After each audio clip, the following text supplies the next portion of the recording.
എല്ലാ മാന്യ വ്യക്തികളെയും അമൃതവർഷിണി എഡ്യൂക്കേഷനിലേക്ക് വളരെ ഹൃദയപൂർവ്വം സ്വാഗതം ചെയ്തു. നമ്മൾ കഴിഞ്ഞ ക്ലാസ്സിൽ ഗ്രാമറിൻ്റെ കുറച്ച് ഭാഗങ്ങളൊക്കെ പറഞ്ഞിട്ടുണ്ട്. പ്രധാനമായിട്ടും വെർബിൻ്റെ ഭാഗം, വെർബിൻ്റെ ടെൻസിലേക്ക് നമ്മൾ കടന്നില്ല. What is verb? ആ വെർബിനെ സംബന്ധിച്ച് പറഞ്ഞാൽ verb is A word which denotes an action, state or possession.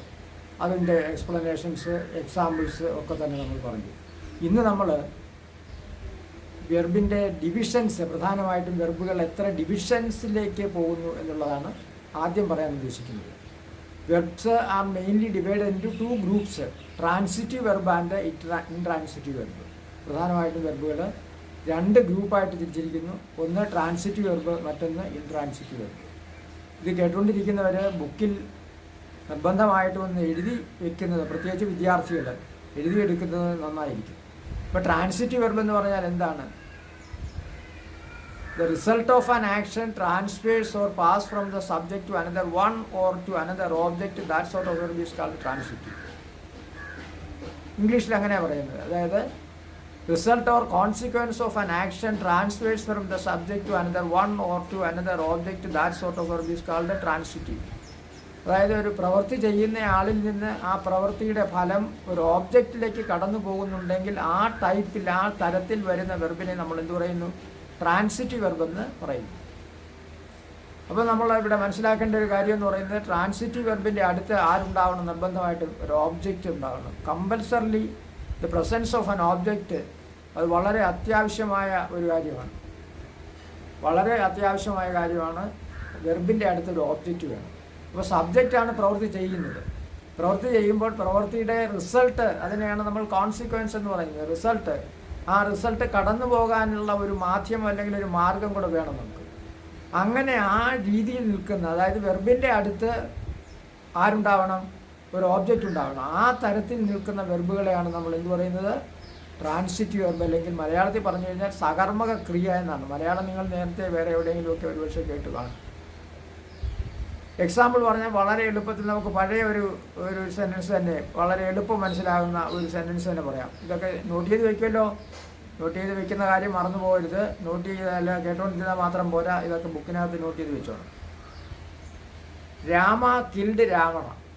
Rama killed Ravana എന്ത് മനസ്സിലായി? സിമ്പിളായ സെൻറ്റൻസാണ്. 1ാം ക്ലാസ്സിലെ കുട്ടികൾക്ക് മനസ്സിലാവും അല്ലേ?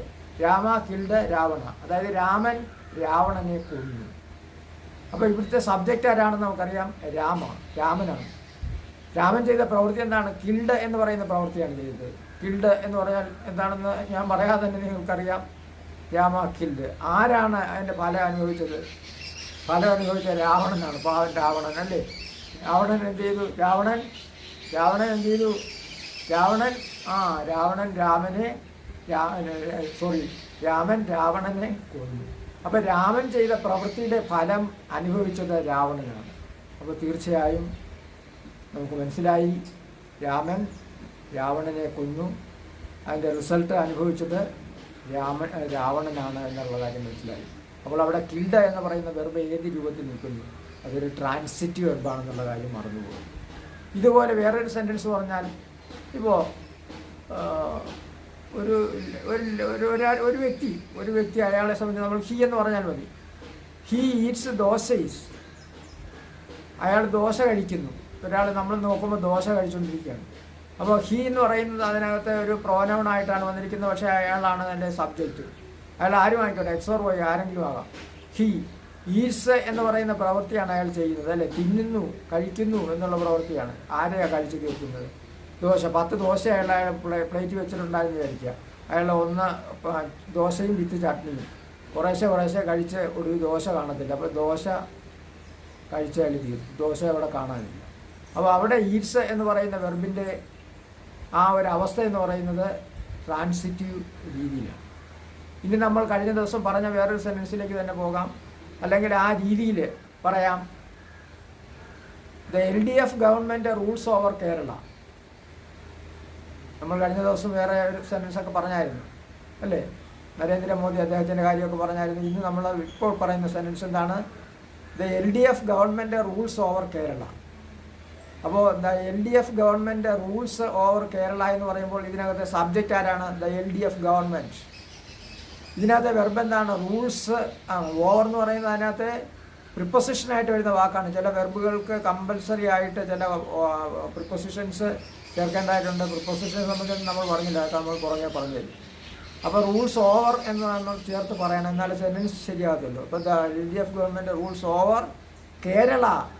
കേരളമാണ്, കേരളം ഭരിക്കുകയാണ്. അപ്പോൾ LDF ഗവൺമെൻറ് കേരളം ഭരിക്കുന്നു എന്ന് പറഞ്ഞാൽ LDF ഗവൺമെൻറ് ചെയ്യുന്ന പ്രവൃത്തിയുടെ ഫലമല്ല ആർക്കാണ് കിട്ടുന്നത്? കേരളത്തിലെ ജനങ്ങൾക്ക്. കേരള എന്ന് പറയുമ്പോൾ കേരള സ്റ്റേറ്റിലെ അവിടെയുള്ള ജനങ്ങൾക്കാണ് അത് കിട്ടുന്നത്. അപ്പോൾ കേരളത്തിലെ ജനങ്ങൾ അതിൻ്റെ റിസൾട്ട് അല്ലെങ്കിൽ അതിൻ്റെ കോൺസിക്വൻസ് അനുഭവിക്കുകയാണ്. അപ്പോൾ അങ്ങനെ വരുമ്പോൾ റൂൾസ് എന്ന് പറയുന്ന വെർബ് എങ്ങനെ ഏത് രീതിയിൽ നിൽക്കുന്നു? ട്രാൻസിറ്റീവ് ടൈപ്പിൽ. ഇങ്ങനെ എത്ര സെൻറ്റൻസുകൾ വേണമെങ്കിലും നമുക്ക് പറയാം. അപ്പോൾ ഈ സെൻറ്റൻസുകൾ ഇങ്ങനെ പറയുമ്പോൾ നമ്മൾ ശ്രദ്ധിക്കണം. ഇതുപോലെ നമ്മളൊരു സെൻറ്റൻസ് പറയുമ്പോൾ അതിനകത്ത് തീർച്ചയായിട്ടും ഒരു ഓബ്ജക്റ്റ് ഉണ്ടാകും. ആ ഓബ്ജക്റ്റിൻ്റെ ആ ഒരു രീതിയിൽ വരുന്ന സെൻറ്റൻസ്, ഓബ്ജക്റ്റിൻ്റെ പ്രസൻസിൽ വരുന്ന സെൻറ്റൻസ് അല്ലെങ്കിൽ ആ വെർബ് തീർച്ചയായും ട്രാൻസിറ്റീവ് വെർബായിരിക്കും എന്ന് നമ്മൾ മനസ്സിലാക്കുക. അപ്പോൾ ട്രാൻസിറ്റീവ് വെർബിനെ സംബന്ധിച്ച് ഞാൻ ഒന്നുകൂടെ പറഞ്ഞിട്ട് എന്താണ് വാട്ട് ഈസ് ട്രാൻസിറ്റീവ് വെർബ് എന്ന് ചോദിച്ചാൽ, if the result of an action, ശ്രദ്ധിച്ച് കേൾക്കണം, നോട്ട് ചെയ്ത് വെച്ചോണം. If the result of an action transfers from the subject to another object or another one, that sort of verb is called transitive. അപ്പോൾ മനസ്സിലായല്ലോ transitive verb എന്ന് പറഞ്ഞാൽ എന്താണെന്ന്. ഇതുപോലെ എത്ര സെൻറ്റൻസുകൾ വേണമെങ്കിലും പറയാം. നിങ്ങൾ തന്നെ എഴുതി നോക്കുകയും മനസ്സിലാക്കുകയും ചെയ്യാൻ ശ്രമിക്കും. അടുത്ത രണ്ടാമത്തെ ഡിവിഷൻ എന്ന് പറയുമ്പോൾ ഇൻട്രാൻസിറ്റീവ് വെർബാണ്. എന്താണ് ഇൻട്രാൻസിറ്റീവ് വെർബ് എന്ന് പറയാം? ട്രാൻസിറ്റീവ് വെർബ് കഴിഞ്ഞാൽ നമ്മൾ എന്തിനെ പറ്റി പറയുന്നു? ഇൻട്രാൻസിറ്റീവ് വെർബിനെ സംബന്ധിച്ച് പറയുന്നു. ഇൻട്രാൻസിറ്റീവ് വെർബ് എന്ന് പറഞ്ഞാൽ അകർമ്മകമാണ്. സകർമ്മകവും നമ്മൾ പറഞ്ഞു കഴിഞ്ഞു. അകർമ്മകം അതായത് കർമ്മത്തിൻ്റെ പ്രാധാന്യമില്ല. ഒരു സെൻറ്റൻസിനകത്ത് സബ്ജക്റ്റ് വരും, പിന്നെന്ത് വരും? ഓബ്ജക്റ്റും വരും. സബ്ജക്റ്റും വരും, വെർബും വരും. അതിനകത്ത് എന്തില്ല? ഓബ്ജക്റ്റ് ഇല്ല. അപ്പോൾ സബ്ജക്റ്റ് ഉണ്ട്, വെർബുണ്ട്, എന്തില്ല? Absence of object. അതാണ് that is the peculiarity of the sentence as well as the intransitive verb. Intransitive വെർബിൻ്റെ പ്രത്യേകത എന്ന് പറയുന്നത് എന്താണ്? ആബ്സെൻസ് ഓഫ് ഓബ്ജക്റ്റാണ്. അതായത് ഓബ്ജക്റ്റ് വേണ്ട, സബ്ജക്റ്റും വെർബും മാത്രം പറഞ്ഞാൽ മതി. സബ്ജക്റ്റ് ആദ്യം നമ്മൾ പറയുന്ന സെൻറ്റൻസിൻ്റെ ആദ്യം എന്താ പറയുന്നത്? സബ്ജക്റ്റ്. അതിനുശേഷം പിന്നെ എന്തിനെ സംബന്ധിച്ചാണ് പറയുന്നത്? വെർബിനെ സംബന്ധിച്ചാണ് പറയുന്നത്. ഓബ്ജക്റ്റ് വേണ്ട. മനസ്സിലായല്ലോ? അപ്പോൾ നമുക്ക് ഇംഗ്ലീഷിൽ എങ്ങനെ പറയും? What is intransitive verb? If the result of an action remains the doer it self. എന്നോട് ശ്രദ്ധിച്ച് കേൾക്കണം. ഈഫ് എന്ന് തുടങ്ങും നമ്മൾ. എങ്കിൽ, അങ്ങനെയാണെങ്കിൽ എന്നർത്ഥം വരണ്ടേ? If the result of an action remains the doer. Doer എന്ന് പറഞ്ഞാൽ പ്രവൃത്തി ചെയ്യുന്നയാളെന്നുള്ള അർത്ഥമേ ഉള്ളൂ, സബ്ജക്റ്റ് എന്നുള്ള അർത്ഥമേ ഉള്ളൂ. അപ്പോൾ if the result of an action remains the doer it self. If the result of an action remains the doer it self. പ്രവൃത്തി ചെയ്യുന്ന ആളിൻ്റെ അയാൾ ചെയ്യുന്ന പ്രവൃത്തിയുടെ ഫലം അയാളിൽ തന്നെ തങ്ങി നിൽക്കുകയാണെങ്കിൽ that sort of verb is called intransitive. ഇപ്പോൾ ട്രാൻസിറ്റീവിന് പകരം ട്രാൻസിറ്റീവിൻ്റെ ഇപ്പുറത്ത് ഇൻട്രാൻസിറ്റീവ് എന്ന് നമ്മൾ പറഞ്ഞു അല്ലേ? Result of an action remains the doer it self. അതിൽ തന്നെ, അതായത് പ്രവൃത്തി ചെയ്യുന്ന ആളിൽ തന്നെ അതിൻ്റെ റിസൾട്ട് തങ്ങി നിൽക്കുകയാണെങ്കിൽ that sort of verb is called intransitive. ഉദാഹരണത്തിന് ഇപ്പം നമ്മൾ നോക്കുന്ന ഒരു പെൺകുട്ടി, അവളിരുന്ന് ചിരിക്കുന്നു. അവളുടെ പേര് അവൾക്ക് പേരിട്ട് വിളിക്കുന്നു, സ്മിത. സ്മിത എന്ന് പറയുന്ന കുട്ടി എന്ത് ചെയ്യുന്നു? സ്മിത ലാവ്സ് എന്ന് പറഞ്ഞാൽ എന്താ? സ്മിത ചിരിക്കുന്നു. ചിരിക്കുമ്പോൾ നമുക്ക് തന്നെ അറിയാം ചിരിയുടെ ഫലം ആരനുഭവിക്കുന്നത്? ചിരി ആരോഗ്യത്തിൻ്റെ ലക്ഷണമാണെന്നാണ് പറയുന്നത്. ചിരിക്കുന്നത്, കൂടുതൽ ചിരിക്കുന്നത് നല്ലതാണെന്നും ശാസ്ത്രകാരന്മാർ പറഞ്ഞിട്ടുണ്ട്, തെളിയിച്ചിട്ടുണ്ട്. അപ്പോൾ അവൾ സ്മിത ലാവ്സ്. സ്മിത എന്ന് പറയുന്ന സബ്ജക്റ്റ് ചെയ്യുന്ന പ്രവൃത്തി എന്താണ്? ലാവ്സ് എന്ന് പറയുന്ന പ്രവൃത്തിയാണ് ചെയ്യുന്നതുള്ളൂ അല്ലേ? ചിരിക്കുന്നു എന്ന് പറയുന്ന പ്രവൃത്തിയാണ് ചെയ്യുന്നത്. അതിൻ്റെ റിസൾട്ട് അവൾ തന്നെ അനുഭവിക്കുന്നു. വേറെ ആരെങ്കിലും അത് അവളുടെ ചിരിയുടെ ഫലം കടന്നു പോകാൻ വേറെ എന്തെങ്കിലും ഒരു മാധ്യമം അവിടെ ഉണ്ടോ? അവിടെ ഇല്ല. അപ്പോൾ അത് അവളിൽ തന്നെ റിമെയിൻ ചെയ്ത് നിൽക്കുന്നു. അപ്പോൾ ആ രീതിയിൽ വരുന്നു. വേറെ നമ്മൾ നോക്കുമ്പോൾ ഒരു കുട്ടി, ഒരു ചെറിയ കുട്ടി, the child cries bitterly. The child cries bitterly. കുട്ടി കരയുന്നു. വളരെ കണ്ടമാന ചില കുഞ്ഞുങ്ങൾ അങ്ങനെയാണ്. കുട്ടികൾക്ക് കരച്ചിൽ ബലമാണെന്നാണ്. അങ്ങനെ ഒരു പ്രയോഗം തന്നെയുണ്ട്. കരഞ്ഞാൽ നേടുന്നു. നമ്മളുമൊക്കെ കൊച്ചുകുട്ടികളായിരിക്കുന്ന സമയത്ത് എന്തെങ്കിലുമൊക്കെ നമ്മൾ മാതാപിതാക്കളിൽ നിന്ന് നേടിയെടുക്കാനായിട്ട് കരഞ്ഞ് മേടിക്കും. ആരാപമാർക്കു ബലം എന്ന് മലയാളത്തിൻ്റെ ഒരു പ്രയോഗം തന്നെയുണ്ട്. അത് ഇപ്പോൾ ഇംഗ്ലീഷ് പറഞ്ഞപ്പോൾ അതിൻ്റെ ഇടയ്ക്ക് നമ്മൾ പറഞ്ഞു ആരാപമാർക്കുമെല്ലാം കുട്ടിക്കാണ് കരഞ്ഞു നേടുന്നത്. അപ്പോൾ നമ്മൾ പറഞ്ഞ സെൻറ്റൻസ് ഇംഗ്ലീഷിൽ എങ്ങനെയാണ്? The child cries bitterly. Bitterly എന്ന് പറയുന്ന ആര്യവർബായിട്ട് വരുന്ന വാക്കാണ്. അത് ആര്യവർബിനെ സംബന്ധിച്ച് നമ്മൾ എന്തെങ്കിലും പറഞ്ഞോ? ഒന്നും പറഞ്ഞില്ല. അതൊക്കെ പോലെ ഇതുപോലെയുള്ള അവസരങ്ങൾ നമ്മൾ കേൾക്കും. അതിനെ സംബന്ധിച്ച് ഒരുപാടൊന്നും പറയാനില്ല. അതുകൊണ്ടാണ് എങ്കിലും അതൊക്കെ നമ്മൾ പിന്നീട് വിശദീകരിച്ചൊക്കെ പറയാം. അപ്പോൾ the child cries bitterly. The child cries bitterly. അപ്പോൾ റിസൾട്ട് കുട്ടി കരഞ്ഞാൽ അതിൻ്റെ ആ കുട്ടിയുടെ ആൺകുട്ടിയായാലും പെൺകുട്ടിയായാലും കരഞ്ഞ് അത് ക്ഷീണിക്കുകയാണ് അല്ലേ? അതിൻ്റെ റിസൾട്ട് അനുഭവിക്കുന്നത് അത് തന്നെയാണ്. അവസാനം അത് തളർന്ന് കിടന്ന് ഉറങ്ങിപ്പോവുകയാണ്. അപ്പോൾ ഇങ്ങനെ വരുന്ന സെൻറ്റൻസുകൾ ഞാൻ എളുപ്പത്തിൽ 2 സെൻറ്റൻസുകൾ പറഞ്ഞു, എളുപ്പം മനസ്സിലാകുന്നതിന് വേണ്ടി. അപ്പോൾ സബ്ജക്റ്റ് ചെയ്യുന്ന പ്രവൃത്തിയുടെ ഫലം അയാളിൽ തന്നെ തങ്ങി നിൽക്കുകയാണെങ്കിൽ ആ തരത്തിൽ വരുന്ന വെർബിനെയാണ് നമ്മൾ എന്ത് പറയുന്നത്? ഇൻട്രാൻസിറ്റീവ് വെർബ് എന്ന് പറയുന്നത്. അതേസമയം നമ്മൾ ആദ്യം പറഞ്ഞത് എന്താണ്? Transitive verb. അതായത് പ്രവൃത്തി ചെയ്യുമ്പോൾ പ്രവൃത്തിയുടെ ഫലം മറ്റൊന്നിലേക്ക് കടന്നു പോകുന്ന രീതിയിൽ ഒരു മാധ്യമം ആവശ്യമാണ്. ആ മാധ്യമത്തെയാണ് നമ്മൾ എന്ത് പറയുന്നത്? ഓബ്ജക്റ്റ് എന്ന് പറയുന്നത്. ആ രീതിയിൽ വരുന്ന വെർബിനെ എന്താ പറയുന്നത്? ട്രാൻസിറ്റീവ് വെർബ് എന്ന് പറയുന്നു. സബ്ജക്റ്റും വെർബും മാത്രം വരുന്നു. സബ്ജക്റ്റ് ചെയ്യുന്ന പ്രവൃത്തിയുടെ ഫലം അയാളിൽ തന്നെ തങ്ങി നിൽക്കുകയാണെങ്കിൽ അതിനെ നമ്മൾ എന്ത് പറയുന്നു? ഇൻട്രാൻസിറ്റീവ് വെർബ് എന്ന് പറയുന്നു. ഇപ്പോൾ ഇംഗ്ലീഷിൽ പറഞ്ഞ കാര്യം ഒന്നുകൂടെ പറഞ്ഞേക്കാം. What is transitive verb? എഴുതാനുള്ളവർ എഴുതിയൊക്കെ വെച്ചോണം. If the result of an action, ആ റിസൾട്ടിന് പകരം വേറെ നല്ലൊരു വാക്ക് ഉപയോഗിക്കാം, consequence. If the result or consequence of an action transfers from the subject to another one or to another object, that sort of verb is called transitive. Intransitive സംബന്ധിച്ച് പറയുമ്പോൾ if the result or consequence of an action remains the doer itself, that sort of verb is called intransitive. Clear ആയല്ലോ? Okay അല്ലേ? അപ്പോൾ അതെല്ലാം ഭംഗിയായിട്ട് നോട്ട്ബുക്കിനകത്തുകൂടെ not ചെയ്ത് വെക്കുകയും പഠിക്കാൻ ശ്രമിക്കുകയും ചെയ്യും. ഇനി നമ്മൾ പോകുന്നത് അടുത്തതായിട്ട് എന്തിലേക്ക് പോകുന്നു? ഇനി നമ്മളുടെ വെർബുകളിലേക്ക് തന്നെ വീണ്ടും തിരിച്ചു പോവുകയാണ്. ഞാൻ ആദ്യത്തെ ക്ലാസ്സിൽ തന്നെ നിങ്ങളോട് വളരെ പ്രധാനമായിട്ടൊരു കാര്യം പറഞ്ഞായിരുന്നു. നമ്മൾ ആധികാരികമായിട്ട്, അതായത് വളരെ ബേസ്മെൻ്റ് ഉണ്ടാക്കി പഠിക്കേണ്ട ഒരു കാര്യമാണ് വെർബ് എന്ന് പറയുന്നത്. വെർബ് അതിൻ്റെ ടെൻസുകളും ഒക്കെ വളരെ വളരെ പ്രധാനപ്പെട്ടതാണ്. അതറിഞ്ഞുകൂടെങ്കിൽ നമ്മൾ പറയുന്നതൊക്കെ തെറ്റായിരിക്കും. നമ്മൾ എന്തെങ്കിലും പറയുന്നതും തെറ്റായിരിക്കും, എഴുതുന്നതും തെറ്റായിരിക്കും, ആ സർവത്ര പ്രശ്നമായിരിക്കും. വെർബുകളെ സംബന്ധിച്ചിടത്തോളം നമുക്ക് പറഞ്ഞാൽ പ്രധാനമായിട്ടും 3 തരത്തിലാണ് വെർബുകൾ ആദ്യമായിട്ട് ടെൻസിൻ്റെ രീതിയിൽ വരുന്നത്. വെർബിൻ്റെ ടെൻസുകളെ സംബന്ധിച്ച് പറയുമ്പോൾ present tense, past tense, future tense. ഇങ്ങനെ 3 തരത്തിലാണ് വെർബുകളുടെ ടെൻസുകളെ സംബന്ധിച്ച് പറയുന്നത്. Present tense, past tense, future tense. അപ്പോൾ ഇത് എങ്ങനെ വരുന്നത്? സമയത്തിൻ്റെ കാലത്തിൻ്റെ വ്യത്യാസത്തെ, കാലത്തിൻ്റെ മാറ്റങ്ങളെ അടിസ്ഥാനമാക്കിയാണ് ക്രിയകളെ ബന്ധപ്പെടുത്തി പറയുന്നത് അല്ലേ? കാലം, അതായത് പ്രപഞ്ചം, പ്രകൃതിയുടെ ആ മാറ്റകേറ്റങ്ങൾ, അതായത് വർത്തമാനം, അതുപോലെ തന്നെ ഭൂതം, ഭാവി. വർത്തമാനകാലം നമ്മൾ കാലത്തെ സംബന്ധിച്ച് പറയുമ്പോൾ വർത്തമാനകാലം, അതുപോലെ തന്നെ ഭൂതകാലം, ഭാവി കാലം. ഇതുമായി ബന്ധപ്പെടുത്തി നമ്മൾ ക്രിയകളെ കൂടി ബന്ധപ്പെടുത്തി അങ്ങ് പറയുകയാണ്. അപ്പോൾ നമ്മൾ പറയുമ്പോൾ there are 3 ടൈം ഡിവിഷൻസ്. ഇംഗ്ലീഷിലേക്ക് നമ്മൾ വരികയാണ്. ഇംഗ്ലീഷിൽ അത് പറയാനൊക്കെ നമ്മൾ ആരംഭിക്കുമ്പോൾ there are 3 time divisions, mainly present, past and future. Tense എന്ന് പറയുന്നില്ല നമ്മൾ. There are mainly 3 time divisions: present, past and future. As the 3 main time divisions verb are also related to, that means connected to present tense, past tense and future tense.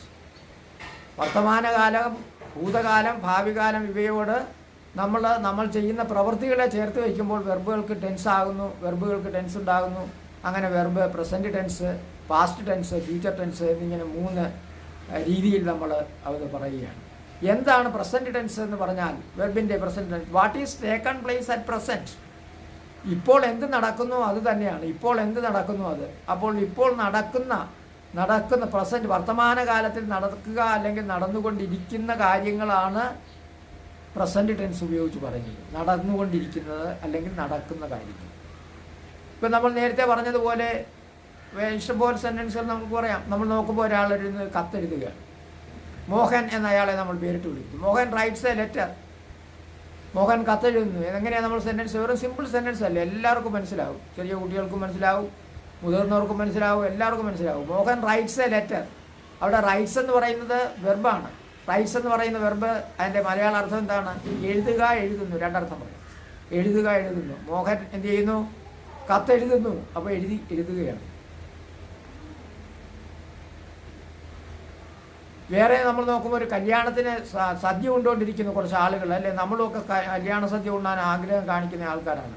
അപ്പോൾ ദേ enjoy, the people അല്ലെങ്കിൽ the bride groom party enjoys, അല്ലെങ്കിൽ the party of bride, ആരും ആയിക്കോട്ടെ, വധുവിൻ്റെയോ വരൻ്റെയോ ആൾക്കാർ ആരെങ്കിലും ആയിക്കോട്ടെ. The bride groom party enjoys the feast.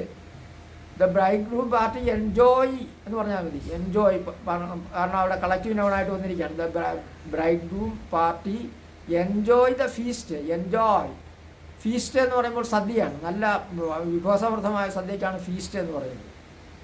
Opposite fast ആണ് കേട്ടോ, അത് നമ്മൾ ഓർത്തിരുന്നത്. ഫീസ്റ്റിൻ്റെ ഓപ്പോസിറ്റ് ഫാസ്റ്റാണ്. ഫാസ്റ്റ് എന്ന് പറഞ്ഞാൽ ഒന്നും കഴിക്കാതിരിക്കുന്ന അവസ്ഥയാണ്. ഫാസ്റ്റിംഗ് എന്നൊക്കെ നിങ്ങൾ കേട്ടിട്ടില്ല. ഓക്കെ, പോട്ടെ. അപ്പോൾ ഏതായാലും എൻജോയ് എന്ന് പറയുന്ന ആ വെർബ് പ്രസൻറ്റ് ടെൻസിലാണ്. നമ്മൾ നോക്കുമ്പോൾ, അല്ലെങ്കിൽ നമ്മൾ ഉൾപ്പെടെയുള്ളവരിരുന്ന് കഴിക്കുകയാണ്, ആഹാരം കഴിക്കുകയാണ്, കഴിച്ചുകൊണ്ടിരിക്കുന്നു. എൻജോയ് ചെയ്യുക. ഇല്ല, ഈറ്റ് എന്നുള്ള വാക്ക് അവിടെ ഉപയോഗിക്കുന്നതിനേക്കാളും നമ്മൾ എൻജോയ് ചെയ്താണ്, അല്ലേ? സ്വാദിഷ്ടമായ ഭക്ഷണം കഴിക്കല്ലേ. അപ്പോൾ എൻജോയ് എന്ന് പറയുന്ന വെർബ് ഏത് ടെൻസിലാണ്? അത് പ്രസൻറ്റ് ടെൻസിലാണ്. നമ്മൾ നേരത്തെ ഗവൺമെൻറ്റിൻ്റെ കാര്യം പറഞ്ഞില്ലേ? LDF ഗവൺമെൻറ്റിൻ്റെ കാര്യം പറഞ്ഞു, അല്ലേ? Mister Pinarayi Vijayan is the chief minister of Kerala, നമുക്കറിയാം. അപ്പോൾ mister Pinarayi Vijayan or Shri Pinarayi Vijayan is the chief minister of Kerala. അവിടെ ഈസ് പ്രസൻറ്റ് ടെൻസിലാണ് വന്നിരിക്കുന്നത്, വെർബ് പ്രസൻറ്റ് ടെൻസിലാണ്. ഇനി അത് അദ്ദേഹത്തെ ഉൾപ്പെടുത്തി നമ്മൾ പറയുന്നു the LDF government rules over, നേരത്തെ പറഞ്ഞ സെൻറ്റൻസ് തന്നെയാണ്. The LDF government rules over Kerala. അപ്പോൾ റൂൾസ് എന്ന് പറയുന്ന വെർബ് ഏത് ടെൻസിലാണ്? പ്രസൻറ്റ് ടെൻസിലാണ്. അങ്ങനെ പ്രസൻറ്റ് ടെൻസിൽ വർത്തമാനകാലത്തിൽ നടക്കുന്ന അതിനെ മറ്റ് കാലങ്ങളുമായിട്ട് യാതൊരു ബന്ധവുമില്ല, അതിനെ നമ്മൾ പ്രസൻറ്റ് ടെൻസ് എന്ന് പറയുന്നു. ഞാൻ നിങ്ങളെ ഇപ്പോൾ കഴിഞ്ഞ ദിവസം ചെയ്തതുപോലെ ഇന്നത്തെ ക്ലാസ്സിൽ ഞാൻ നിങ്ങൾക്ക് ഇംഗ്ലീഷ് പറഞ്ഞു തന്നുകൊണ്ടിരിക്കുകയാണ്, അല്ലേ? I teach you English. അവിടെ ടീച്ച് എന്ന് പറയുന്ന വെർബ് പ്രസൻറ്റ് ടെൻസിലാണ്. നിങ്ങളെന്ന് പറയുന്നു, നിങ്ങൾക്ക് വേണ്ടി ഞാൻ പറയാണ് V listen the teachers words. അപ്പോൾ നിങ്ങൾക്ക് വേണ്ടി പറഞ്ഞ സെൻറ്റൻസിനകത്ത് ലിസൺ എന്ന് പറയുന്ന വാക്കുണ്ട്. ഞാൻ പറഞ്ഞ സെൻറ്റൻസിനകത്ത് എന്തുണ്ട്? ടീച്ച് എന്ന് പറയുന്ന വാക്കുണ്ട്. പഠിക്കുന്നു, ലിസൺ, അല്ലേ? ശ്രദ്ധിക്കുന്നു എന്നുള്ള അർത്ഥമാണ്. പഠിപ്പിക്കുന്നു എന്നുള്ള അർത്ഥത്തിൻ്റെ ടീച്ചും ഉപയോഗിച്ചു. അപ്പോൾ ഈ വെർബുകളെല്ലാം ഏത് ടെൻസിലാണ്? പ്രസൻറ്റ് ടെൻസിലാണ്. ഇതിൻ്റെ തന്നെ പാസ്റ്റ് രൂപത്തിലേക്ക് വന്നാൽ എന്താണ് പാസ്റ്റ് ടെൻസ് എന്ന് പറഞ്ഞാൽ? ഇപ്പോൾ പ്രസൻറ്റ് ടെൻസ് നമുക്ക് മനസ്സിലായി, അല്ലേ? പ്രസൻറ്റ് ടെൻസ് എന്താണെന്ന് നമുക്ക് മനസ്സിലായി. എന്താ ഒന്നുകൂടെ പറഞ്ഞേക്കാം. What is taken place at present. Present tense often refers to or considered. Present tense often considered what is taken place at present time. മനസ്സിലായല്ലോ കാര്യം? പാസ്റ്റ് ടെൻസിലേക്ക്, രണ്ടാമത്തെ ഡിവിഷനായ പാസ്റ്റ് ടെൻസിലേക്ക് നമ്മൾ പോകുമ്പോൾ എന്താണ്? What was taken place in the past. പാസ്റ്റിൽ, ഭൂതകാലത്തിൽ എന്ത് നടന്നു എന്ന് കാണിക്കുന്നതിന് വേണ്ടിയാണ് what was taken place in the past time. ഇത് തന്നെ പാസ്റ്റ് രീതിയിൽ നമുക്ക് പറയാം. അപ്പം നടന്നു കഴിഞ്ഞതാണ്. പാസ്റ്റ് ടൈം എന്ന് പറയുമ്പോൾ നടന്നു കഴിഞ്ഞതാണ്. പാസ്റ്റ് ടെൻസ് എന്ന് പറയുമ്പോഴും അത് തന്നെയാണ്. അപ്പോൾ നമ്മളെങ്ങനെ പറയും? ഹീ റോട്ട് എ ലെറ്റർ എന്ന് പറഞ്ഞാൽ റൈറ്റിന് പകരം റോട്ട്, WROT, റോട്ട് എന്ന് പറയുമ്പോൾ പാസ്റ്റായി, അപ്പോൾ കഴിഞ്ഞ കാലമായി, അല്ലേ? എൻജോയ്ഡ് ദ ഫീസ്റ്റ് എന്ന് പറഞ്ഞാൽ എൻജോയ് എന്ന് പറയുന്ന വെർബിൻ്റെ പാസ്റ്റ് രൂപം എന്താണ്? എൻജോയ്ഡ് ആണ്, ഭൂതകാല രൂപമായി. റൂൾസിൻ്റെ പാസ്റ്റ് രൂപം എന്താണ്? റൂൾഡ് എന്നുള്ളതാണ്. ടീച്ചിൻ്റെ പാസ്റ്റ് ടെൻസ് എന്താണ്? ടോട്ട് എന്നാണ്, TAUGHT, ടോട്ട്. ലിസണിൻ്റെ പാസ്റ്റ് രൂപം എന്താണ്? ലിസൺഡ് എന്നാണ്. അങ്ങനെ പാസ്റ്റ് രൂപത്തിൽ, അതായത് നടന്നു കഴിഞ്ഞ കാര്യങ്ങൾ, പ്രസൻറ്റ് ടെൻസിൽ നിന്ന് പാസ്റ്റിലേക്ക് വരുമ്പോൾ നടന്നു കഴിഞ്ഞു. What was taken place in the past time. ഇപ്പോൾ past tense of the verb often refers to what was taken place at or in the past time. Past ടൈമിൽ നടന്ന കാര്യങ്ങളെ സംബന്ധിച്ചാണ് പറയുന്നത്. എളുപ്പം മനസ്സിലാക്കാവുന്ന കാര്യങ്ങൾ. ഈ സെൻറ്റൻസുകൾ, പറഞ്ഞ സെൻറ്റൻസുകളിൽ നമുക്ക് മാറ്റി എഴുതാം. അപ്പോൾ വി എൻജോയ്ഡ് ദ ഫീസ്റ്റ് എന്ന് പറയാം. പിന്നെയോ വി എൻജോയ്ഡ് ദ ഫീസ്റ്റ് എന്ന് പറയാം. പിന്നെയോ ഹി റോട്ട് എ ലെറ്റർ എന്ന് പറയാം. The LDF government ruled over Kerala എന്ന് പറയാം. ഐ ടോട്ട് യു ഇംഗ്ലീഷ് എന്ന് പറയാം. അതുപോലെ we listened English or we listened the words of the teacher എന്ന് പറയാം. ഇങ്ങനെ പാസ്റ്റ് രൂപത്തിൽ നമുക്ക് സെൻറ്റൻസുകൾ പറയാം. ഫ്യൂച്ചറിലേക്ക് പോയാൽ എന്താണ് ഫ്യൂച്ചർ? വരാനിരിക്കുന്നതാണ്. ഫ്യൂച്ചർ എന്ന് പറയുമ്പോൾ ഭാവി കാലമാണ്, വരാനിരിക്കുന്നത്. ഇപ്പോൾ നടക്കുന്നതും നടന്നു കഴിഞ്ഞതുമായിട്ട് യാതൊരു ബന്ധവുമില്ല, നടക്കാൻ പോകുന്ന കാര്യമാണ്. What will be taken place in the future time, ഭാവിയിൽ എന്താണ് നടക്കാൻ പോകുന്നതെന്ന് സൂചിപ്പിക്കുന്നു. അപ്പോൾ future tense of a verb often refers to or considered or regarding what will be taken place in the future time or recent future. സമീപ ഭാവിയിലൊക്കെ എന്ത് നടക്കാൻ പോകുന്നു എന്ന് സൂചിപ്പിക്കുന്നതിന് വേണ്ടി ഉപയോഗിക്കുന്നതാണ് ഫ്യൂച്ചർ ടെൻസ്. അതെങ്ങനെയാണ്? അതിനെ നമ്മൾ സബ്ജക്റ്റും വെർബും ഓബ്ജക്റ്റും എന്ന് പറയുന്നത് ശരിയാണ് സെൻറ്റൻസിൽ. പക്ഷേ ഇതിനകത്തൊരു പ്രധാനപ്പെട്ട കാര്യമുണ്ട്. ഫ്യൂച്ചർ ആക്ഷനെ കാണിക്കുന്നതിന് വേണ്ടി ഫ്യൂച്ചർ വെർബ് കൂടി മെയിൻ വെർബിൻ്റെ തൊട്ട് ഇടതുവശത്തായിട്ട് ഫ്യൂച്ചർ ആക്ഷനെ കാണിക്കുന്നതിന് വേണ്ടിയുള്ള വെർബ് കൂടെ കാണിക്കണം. അതിന് ഫ്യൂച്ചർ വെർബ് എന്നോ മോഡൽ ഓക്സിലറീസ് എന്നോ പറയും. അതായത് വില്ല്, ഷാല്, ക്യാൻ, മേ, മസ്റ്റ്, അങ്ങനെ ഒരുപാട് ഓട്ട് ടു, ഇങ്ങനെ കുറേ പ്രയോഗങ്ങളുണ്ട്. ഇതിനെല്ലാം മോഡൽ ഓക്സിലറീസ് എന്നാണ് പറയുന്നത്. മോഡൽ ഓക്സിലറി നിർബന്ധമാണ്. അപ്പോൾ സബ്ജക്റ്റിന് ശേഷം ഒരു മോഡൽ ഓക്സിലറി ഉപയോഗിച്ച് ഫ്യൂച്ചർ ആക്ഷനെ കാണിക്കുന്നതിന് വേണ്ടിയുള്ള മോഡൽ ഓക്സിലറി പറഞ്ഞതിന് ശേഷം മാത്രമേ മെയിൻ വെർബ് പറയാവൂ. എങ്കിൽ മാത്രമേ നമുക്ക് ഫ്യൂച്ചർ ആക്ഷനിലെ കാര്യങ്ങൾ വരത്തുള്ളൂ. അല്ലെങ്കിൽ നമ്മൾ എഴുതുന്നത് പറയുന്നതും എല്ലാം തെറ്റായിരിക്കും. നമുക്ക് പറയാം, ആദ്യത്തെ സെൻറ്റൻസ് പറഞ്ഞു. അപ്പോൾ ഹീ റൈറ്റ്സ് ഇംഗ്ലീഷ് എന്ന് പറഞ്ഞു, ഹീ റോട്ട് ഇംഗ്ലീഷ് എന്ന് പറഞ്ഞു. ഇനി എങ്ങനെ നമ്മൾ പറയും? He will. ഹീ എന്ന് പറയുന്ന തേർഡ് പേഴ്സൺ പ്രോനൗണാണ്, ഓർമ്മയുണ്ടല്ലോ. പേഴ്സൺ പ്രോനൗണിനെ സംബന്ധിച്ച് പറഞ്ഞതൊക്കെ ഓർമ്മയുണ്ടല്ലോ. ഹീയുടെ കൂടെ എപ്പോഴും നമ്മൾ ഏത് വാക്ക് ഉപയോഗിക്കുന്നു? മോഡൽ ഓക്സിലറി ആയിട്ട് വിൽ ഉപയോഗിക്കുന്നു. He will. വില്ലിന് ശേഷം ഉപയോഗിക്കുന്ന വെർബ് എങ്ങനെ ആയിരിക്കണം? റൈറ്റ് എന്നാണ്. റൈറ്റ്, അതായത് പ്രസൻറ്റ് ടെൻസിലുള്ള വെർബ് പ്ലൂറലായിട്ട് ഉപയോഗിക്കുകയാണ്. ഹി വിൽ റൈറ്റ്സ് എന്ന് പറഞ്ഞാൽ തെറ്റാണ്. എങ്ങനെ പറയണം? He will write a letter. അയാളൊരു കത്ത് എഴുതും. LDF ഗവൺമെൻറ് കേരളം ഭരിക്കും എന്ന് പറയുന്നത് എങ്ങനെയാണ്? LDF government will rule over Kerala എന്നാണ്. Will rule. മനസ്സിലായോ? ഞാൻ ഇംഗ്ലീഷ് പഠിപ്പിക്കുമെന്ന് പറയുന്നത് എന്താ? അത് ഫസ്റ്റ് പേഴ്സൺ പ്രോനൗണാണ്, ആയി. ഇപ്പോൾ സാധാരണഗതിയിൽ ബില്ല് ഉപയോഗിക്കുന്ന ചില സന്ദർഭങ്ങളുണ്ട്, അത് വേറെ സന്ദർഭങ്ങളാണ്. അത് നമുക്ക് പുറകെ പറയാം. സാധാരണഗതിയിൽ ഒരു ജനറൽ കണ്ടീഷനിൽ നമ്മൾ ഫസ്റ്റ് പേഴ്സൺ പ്രോനൗൺ ഐക്ക് ശേഷം ഷാൽ ഉപയോഗിക്കുന്നു. I shall teach you English. ഇപ്പോൾ ഷാൽ ടീച്ച് എന്ന് പറഞ്ഞു അല്ലേ? നിങ്ങൾ പറയും, നിങ്ങൾ പറയുന്നത് ഞങ്ങൾ പഠിക്കും. വി ഷാൽ ലിസൺ, അല്ലെങ്കിൽ വി ഷാൽ സ്റ്റഡി ഇംഗ്ലീഷ്. ഞാൻ എൻ്റെ ക്ലാസ്സൊക്കെ നിങ്ങൾ കേട്ടുകൊണ്ടിരുന്നിട്ട് നിങ്ങൾക്ക് വളരെ ഇൻട്രസ്റ്റ് ആയിട്ടുണ്ടെങ്കിൽ നിങ്ങൾ പറയും, ഞങ്ങൾ ഈ ക്ലാസ് തന്നെ തുടർച്ചയായിട്ട് കണ്ടുകൊണ്ടിരിക്കും, ഞങ്ങൾക്ക് പഠിക്കാൻ പറ്റും, വേറെ പോകേണ്ട കാര്യമില്ല. ഇത് കേട്ടൊക്കെ ഇരുന്ന് എഴുതിയൊക്കെ അടിച്ചു കഴിഞ്ഞാൽ തീർച്ചയായിട്ടും ഒരുപാട് കാര്യങ്ങൾ നിങ്ങൾക്ക് പഠിക്കാൻ പറ്റും. അപ്പോൾ നിങ്ങൾ പറയുകയാണ്, നിങ്ങൾ മറ്റൊരു സുഹൃത്തിനോട് പറയുകയാണ്, സബ്സ്ക്രൈബ് ചെയ്യുന്ന അവസ്ഥയിൽ നിങ്ങൾ പറയുകയാണ്, എന്തു പറയുന്നു? We shall study English. ഞങ്ങൾ ഇംഗ്ലീഷ് പഠിക്കും. We shall study. അപ്പോൾ ഷാൽ എന്ന് പറയുന്നത് ഉപയോഗിക്കും. അതുപോലെ ഒരു കുട്ടി, ഒരു നല്ല പൊക്കമുള്ള ഒരു കുട്ടി ഇവിടെ നിൽക്കുകയാണ്. അയാൾ ആ സീലിംഗ് ഫാനിൽ അയാൾക്ക് ടച്ച് ചെയ്യാൻ പറ്റുമെന്ന് അയാൾ എങ്ങനെ പറയുന്നത്? I can touch the ceiling fan. അവിടെ ക്യാൻ ഉപയോഗിച്ചു, കഴിയും. ഐ ക്യാൻ ടച്ച്, എനിക്ക് ഈ സീലിംഗ് ഫാനിൽ തൊടാൻ കഴിയും. I can touch the ceiling fan. അപ്പോൾ അങ്ങനെ ക്യാൻ ടച്ച് പറയാമല്ലോ. അയാൾ അവിടെ നിന്ന് വരും, കൽക്കട്ടയിൽ നിന്ന് വരും. എങ്ങനെ പറയും? He may come from Kolkata. ഇപ്പോൾ കൽക്കട്ടയെല്ലാം മാറിയിട്ട് കൊൽക്കട്ടയായി അല്ലേ? അപ്പോൾ he may come from Calcutta അല്ലെങ്കിൽ കൊൽക്കട്ട. മേ കം വരും, വന്നേക്കാം, വരാൻ സാധ്യതയുണ്ട്. അപ്പോൾ ഇങ്ങനെ ഫ്യൂച്ചർ ആക്ഷനെ കാണിക്കുന്നതിന് വേണ്ടി നമ്മൾ ആ രീതിയിലാണ് വെർബുകൾ ഉപയോഗിക്കുന്നത്. അപ്പോൾ സബ്ജക്റ്റിന് ശേഷം മോഡൽ ഓക്സിലറീസ് ആയിട്ട് വരുന്ന വാക്കുകൾ ഉപയോഗിക്കണം സന്ദർഭാനുസരണം. അതിനുശേഷം പ്രസൻറ്റ് ടെൻസിലുള്ള പ്ലൂറൽ വെർബ് കൂടെ ചേർന്ന് വരുമ്പോൾ വെർബ് ഏത് ടെൻസിലാവും? ഫ്യൂച്ചർ ടെൻസിലാവും. അങ്ങനെ പ്രധാനമായിട്ട് വെർബിന് 3 ഡിവിഷൻസ് ഉണ്ട്: present tense, past tense, future tense. Present tense of the verb often refers to what is taken place at present, എന്താണ് വർത്തമാനകാലത്ത് നടക്കുന്നതെന്ന് കാണിക്കുന്നു. Past tense of the verb shows what was taken place in the past time. Future what will be taken place in the recent future, പിന്നീട് സമീപ ഭാവിയിൽ എന്ത് സംഭവിക്കും എന്ന് സൂചിപ്പിക്കാൻ വെർബിൻ്റെ ഫ്യൂച്ചർ ടെൻസും ഉപയോഗിക്കുന്നു. അപ്പോൾ വെർബിൻ്റെ ടെൻസുകളെ സംബന്ധിച്ചിടത്തോളം അതിൻ്റെ പ്രൈമറി ആയിട്ടുള്ള കാര്യങ്ങൾ ഇന്നിവിടെ കേട്ട് കഴിഞ്ഞു. ഇനി നമുക്ക് ഇതിൻ്റെ മറ്റ് സബ്ഡിവിഷൻസിലേക്കാണ് പോകേണ്ടത്. അതായത് അത് നമ്മൾ നെക്സ്റ്റ് ക്ലാസ്സിൽ നമ്മളത് തുടരും. എങ്കിലും ഒരു കാര്യം കൂടെ പറഞ്ഞേക്കാം. അതായത് ഈ ഓരോ ടെൻസിനും, പ്രസൻറ്റിനും പാസ്റ്റിനും ഫ്യൂച്ചറിനും 4 സബ് ഡിവിഷൻസ് വീതമുണ്ട്. ഇത് വളരെ ആധികാരികമായിട്ട് സമാധാനപരമായിട്ടൊക്കെ നമ്മൾ പഠിക്കേണ്ട കാര്യങ്ങളാണ്. അതായത് ഓരോന്നിനും, അതായത് പ്രസൻറ്റിനായാലും പാസ്റ്റിനായാലും ഫ്യൂച്ചറിനായാലും 4 സബ് ഡിവിഷൻസ് വീതമുണ്ട്. അതായത് simple, continuous, perfect, perfect continuous. Simple, continuous, perfect, perfect continuous. ഇതിൻ്റെ എല്ലാം, അതായത് പ്രസൻറ്റിനോട് ചേർത്ത് പറയുമ്പോൾ simple present, present continuous, present perfect, present perfect continuous.